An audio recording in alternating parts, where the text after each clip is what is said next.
করতাম। মহামায়ার সঙ্গে সম্মুখ রণে বিজয়ী হওয়া তোদের কর্ম নয়। আমি চলি, তবে হ্যাঁ, পরে বলতে আসিস না যে দেবী কিন্তু আমাদের সাবধান করেননি। কথা মতো দেবী তার শরীর থেকে উৎপন্ন করলেন এক ভয়ঙ্করী মাতৃকা। নাম রাখলেন কৌশিকী।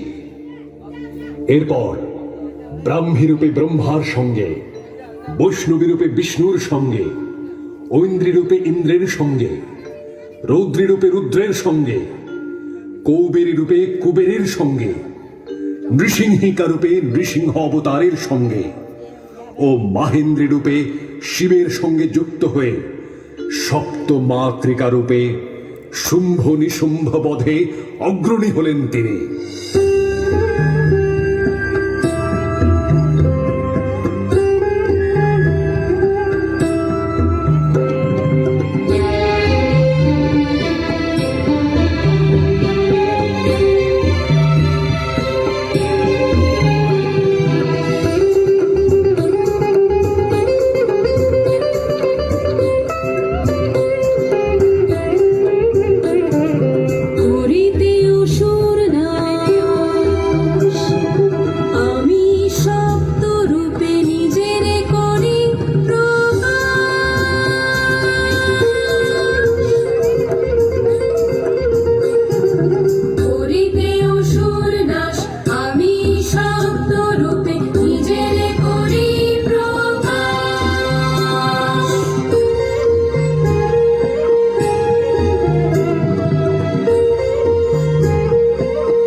অন্যায়, এ ঘোর অন্যায়, এক অসম যুদ্ধ।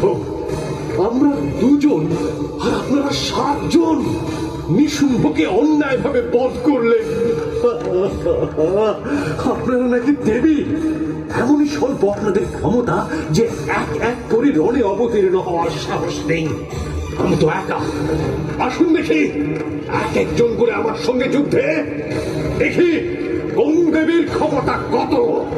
ওরে মূর্খ শুম্ভ, তুই তো আমার স্বরূপ চিনিস না। আমরা 7 জন নই, একেরই সপ্তরূপ। আমি সপ্ত মাতৃকা। এই দেখ, আমরা 7 রূপ এক দেহে লীন হয়ে যাব।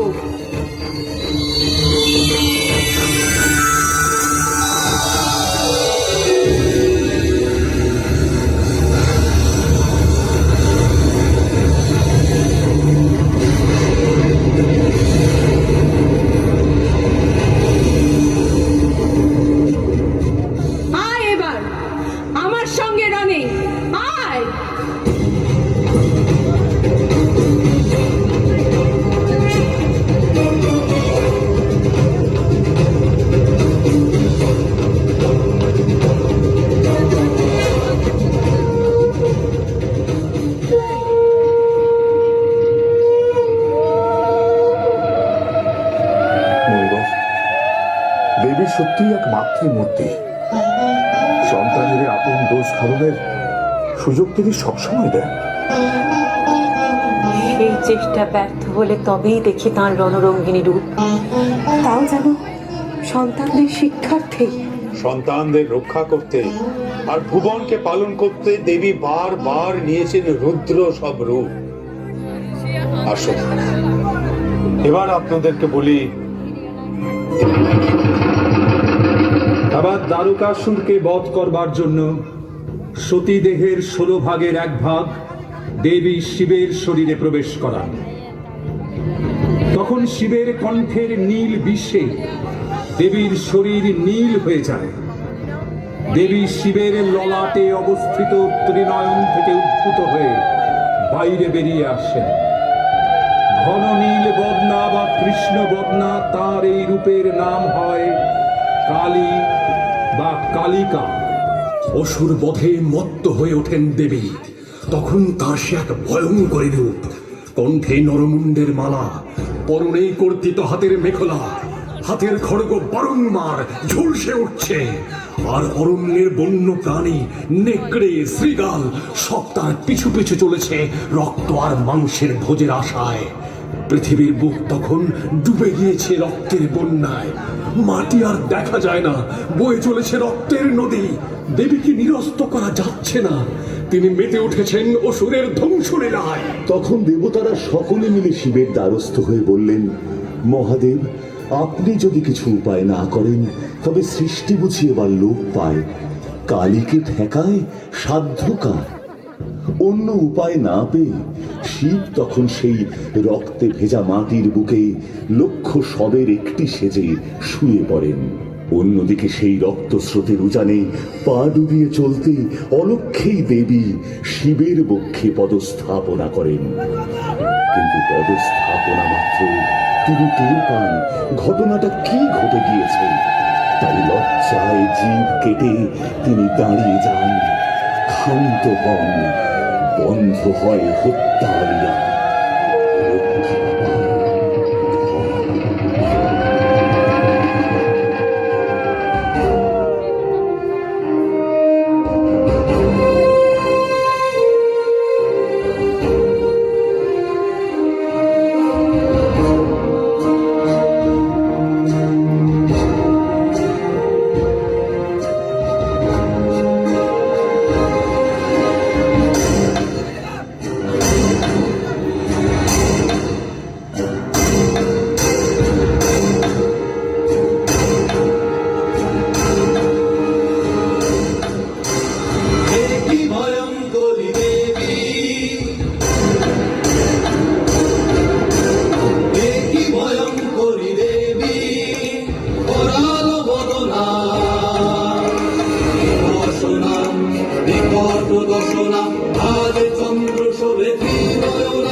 मूढस्रजां भीषणां वामाधूर्धकराम्बुजे धरशीरखड्गं च सव्येतरे दानभीतिविमुक्तकेशनिचयान् वन्दे सदा कालिकां वन्दे सदा कालिकां वन्दे सदा कालिकाम्।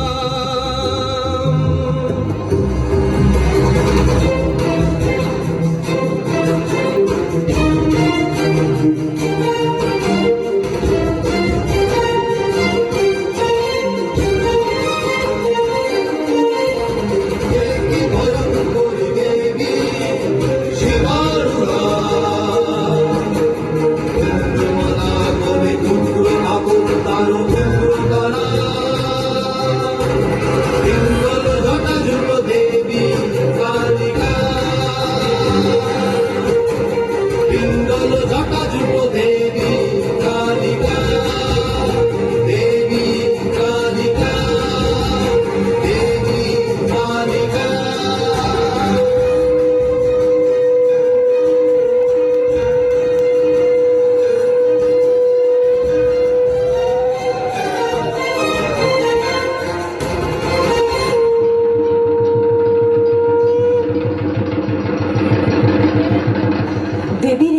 ভয়ঙ্কর। কি অপরূপ এই কাহিনী! মায়ের ভয়ঙ্করী রূপেই লুকিয়ে আছে তার এই শুভঙ্করী রূপ। সকল অর্থেই দেবী এক সম্পূর্ণ নারী। সংসারের সকলের অভিভাবকত্ব যেন তার সত্তায় প্রতিষ্ঠিত। শুধু সন্তান কেন, নিজের পতির সেবাতেও তিনি নিত্য নীরব। আর সেই কাহিনী দেবীর অন্নপূর্ণা রূপের কাহিনী।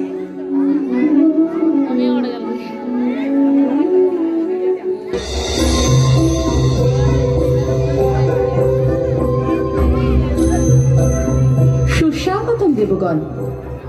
আমি মহাদেবের অন্নের আয়োজনে ব্যস্ত। বলুন, আপনারা কি বার্তা নিয়ে?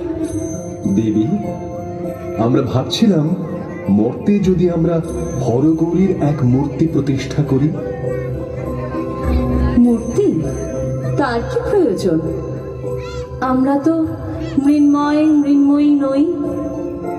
আমরা যে চিন্ময় চিন্ময়ী, জগতের সকল চিত্তে বিরাজমান। মৃত্তিকার অবয়বে আমাদের কি বা প্রয়োজন? দেবী, হরগৌরীর প্রকাশের জন্য মূর্তির প্রয়োজন নেই, কিন্তু পবিত্র চিহ্ন হিসেবে উপস্থিত থাকলে দুর্বল মানব মন একটা সহায় পায়। সেই রূপকের প্রয়োজনেই আমাদের এই আবেদন। বেশ তো, আমার মত আছে। আমি মহাদেবের সঙ্গে আলাপ করে আপনাদের অবহিত করব।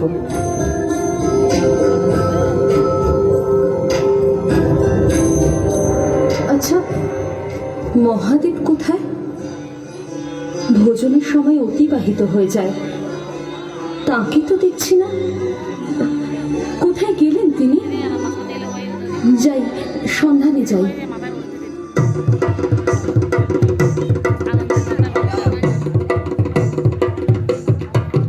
শিব হে শিব হে শিব হে শিব হে হর হর শিব হে ভোলানাথ শিব হে।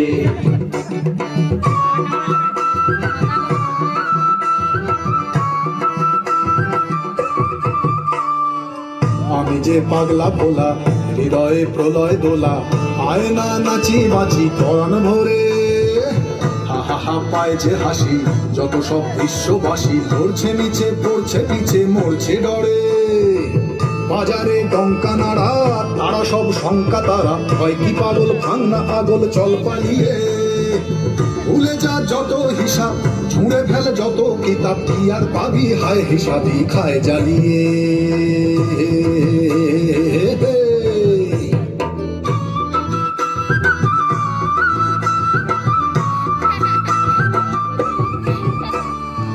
কি আসল আর কি যে সুখ, নেশাতে হয়ে যাব। কি আসল আর কি যে সুখ, নেশাতে হয়ে যাব। এক টানে দুঃখ দুই টানে সুক্তি নেই রাজা, এক টানে দুঃখ দুই টানে সুক্তি নেই রাজা।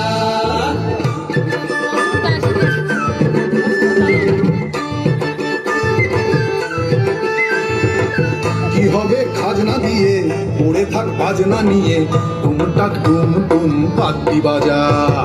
টাকটুম টাকটুম টুম পাত্তি বাজা, শিব পাত্তি বাজা, শিব পাত্তি বাজা, হর হর শিব পাত্তি বাজা, শিব হে।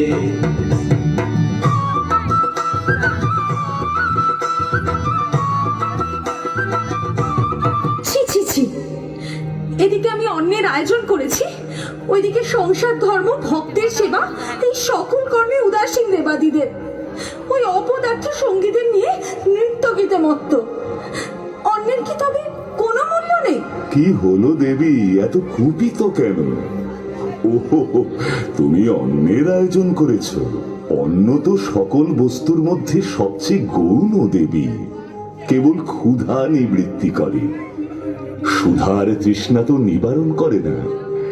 বাইরে কি সুন্দর পরিবেশ, মধুবায় বইছে, কুহু কেকা হয়েছে মুখর, পুষ্পের সৌরভে ভরে উঠেছে কানন। চলো আমরা বিহারে যাই।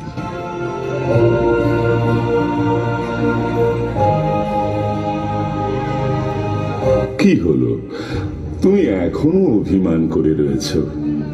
বেশ, তবে আমি অন্ন গ্রহণের রাজি।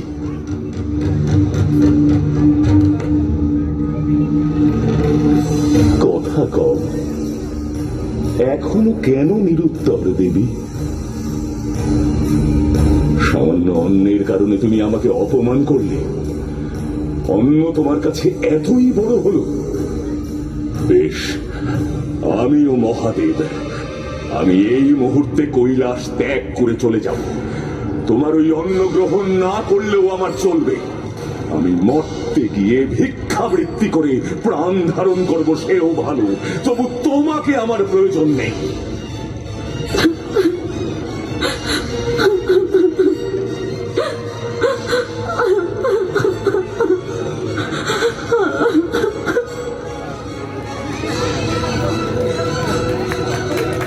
শিব কৈলাস ত্যাগ করার পর দেবীও অন্নগ্রহণ বন্ধ করলেন। মেয়ের অনাহারের খবর পৌঁছল মা মেনকার কাছে। মেনকা এসে দেবীকে অনেক অনুরোধ করলেন।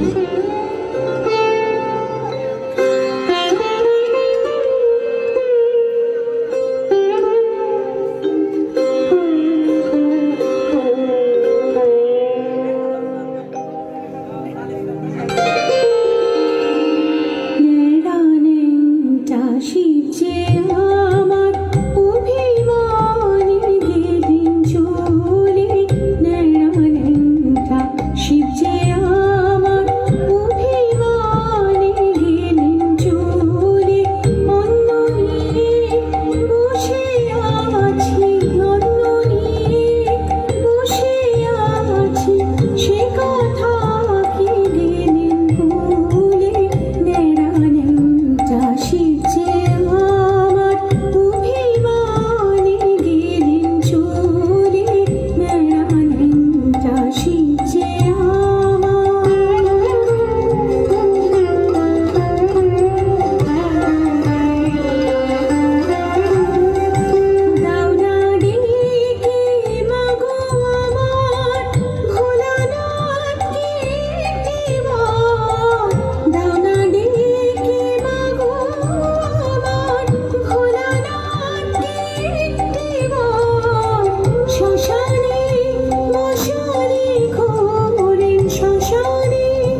মা, ভোলানাথ আর আমি জন্ম জন্মান্তরের বন্ধনে আবদ্ধ।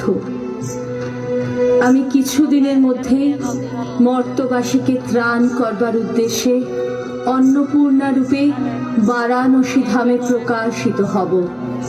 ভোলানাথকে আমি সেখানে আমার কাছে নিয়ে আসব। দেখো মা, আমি ঠিক নিয়ে আসব।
ছেলে পুলের ভালো হবে, কিছু তো খাওয়াও, কিছু তো খাওয়াও, এক মুঠো ভাত দাও।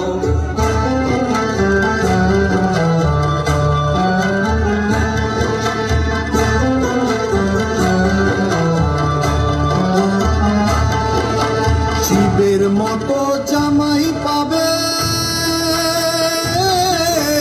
এক মুঠো ভাত দাও।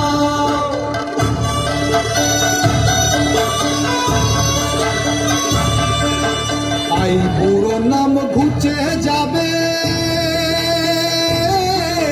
কিছু তো খাওয়াও, কিছু তো খাওয়াও, কিছু তো খাওয়াও, কিছু তো খাওয়াও, কিছু তো খাওয়াও।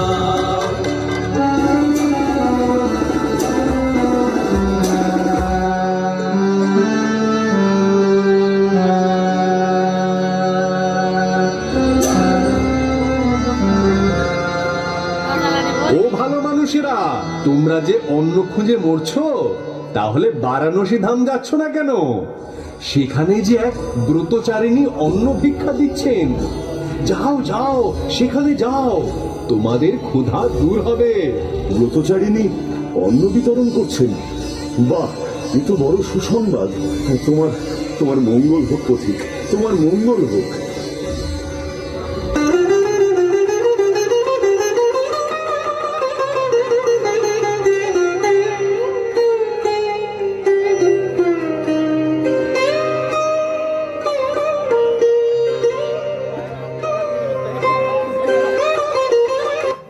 খিদে বুঝি মরে যাই, কিছু দে মা, খাই, দে মা, কিছু দে মা।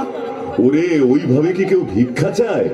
মা, এক মুঠি অন্ন দাও।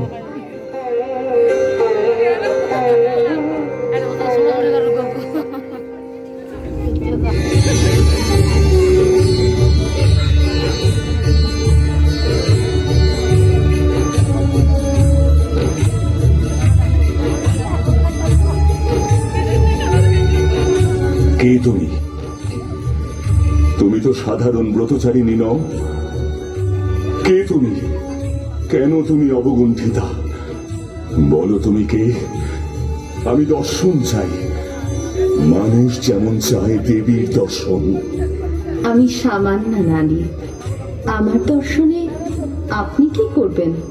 আমি তো শুধু অন্ন দান করি।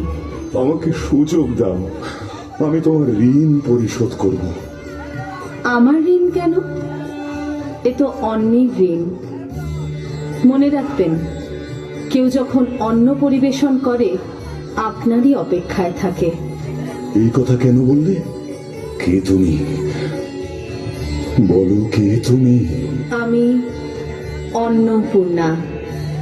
তোমার নাম তো শুনিনি, কিন্তু তোমার কথা শুনে আমার পার্বতীর কথা মনে পড়ল। হায়, অভিমানে তাকে ছেড়ে আমি চলে এসেছি। সে কি আর আমাকে গ্রহণ করবে? সেই অভিমান তো ছিল অন্ন নিয়ে। আপনি যখন অন্ন গ্রহণ করেছেন, সে আপনাকে গ্রহণ করে ধন্য হবে। পার্বতী, আমার পার্বতী, আমি বুঝেছি অন্নের দাম। ধন্য ধন্য তোমার অন্নপূর্ণা রূপ। আপনাকে ফিরে পেয়ে আমি ধন্য মহাদেব, আমি ধন্য।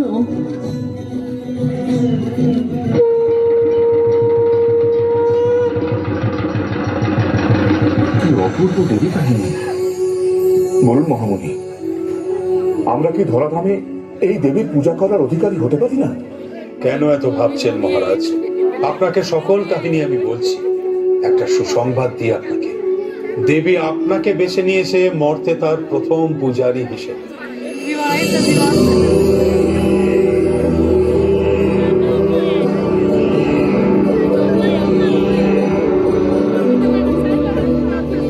কি সৌভাগ্য, কি সৌভাগ্য মহারাজ! আমার রাজ্য হারানোর দুঃখ আজ ঘুচে গেল। দেবী যখন আপনাকে দেখা দেবেন, তখন রাজ্যও আপনি ফিরে পাবেন মহারাজ। থাক, রাজ্য থাক। আপনি আমাকে বলুন, আমি দেবীর কোন রূপ পূজা করব? দেবীর মহিষাসুর মর্দিনীর রূপ। পর 3 বৎসর আপনাকে পূজা করতে হবে মহারাজ। আর মর্তবাসী আপনাকে অনুসরণ করে প্রতি বৎসর 3 দিন ধরে এই পূজা পালন করবে। সারা জীবন ধরে আমি এই দেবীর পূজা করব,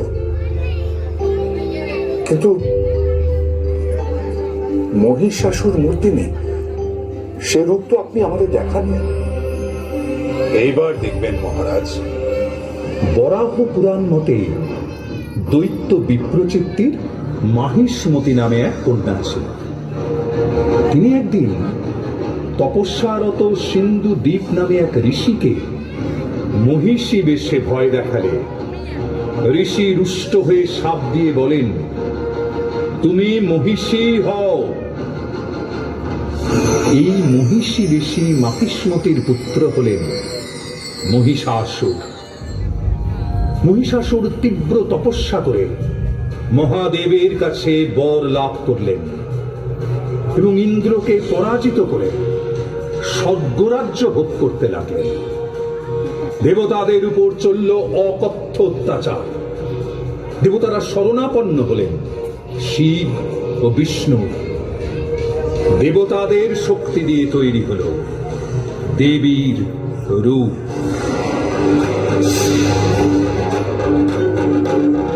মহাদেবের তেজে তৈরি হলো দেবীর মুখমণ্ডল। যমের তেজে তার কেশপাশ, বিষ্ণুর তেজে তার বাহু সমূহ, চন্দ্রের তেজে তার স্তনযুগল, ইন্দ্র তেজে তার শরীরের মধ্যভাগ, বরুণের তেজে তার জঙ্ঘা ও উরুদ্বয় এবং পৃথিবীর তেজে তার নিতম্ব উদ্ভূত হলো। ব্রহ্মার তেজে সৃষ্টি হলো তার পদযুগল, সূর্যের তেজে পদাঙ্গুলি, অষ্টবসুর তেজে করাঙ্গুলি ও কুবেরের তেজে তার নাসিকা, দক্ষ প্রজাপতির তেজে দন্ত সবল এবং বন্যীর তেজে তার 3টি চক্ষু উৎপন্ন হলো। সন্ধ্যা দেবীর তেজে তার ভ্রুযুগল, বায়ুর তেজে কর্ণদ্বয় গঠিত হলো। সমস্ত দেবতাদের তেজপুঞ্জ একত্র হয়ে আবির্ভূতা হলেন অমিত পরাক্রমী দেবী মহিষাসুরমর্দিনী। এবার তাকে অস্ত্রদানের পালা। মহাদেব দিলেন শূল, বিষ্ণু সুদর্শন চক্র, বরুণদেব শঙ্খ, অগ্নিদেব শক্তি, পবনদেব ধনু ও 2টি বাণ পূর্ণ তুনি, ইন্দ্র দিলেন বজ্র ও ঐরাবতের ঘণ্টা, মৃত্যুরাজ যমদেব দিলেন কালদণ্ড, জল দেবতা বরুণ দিলেন পাশ, ব্রহ্মা দিলেন রুদ্রাক্ষের মালা ও কমণ্ডলু, কাল দিলেন খড়গ ও উজ্জ্বল ছাল, সূর্য দেবীর প্রতিটি রোমকূপে শক্তি দিলেন, আর হিমালয় দিলেন বাহন সিংহ। দেবী হলেন সম্পূর্ণ। ওদিকে মহিষাসুর দেখলেন এক দুঃস্বপ্ন।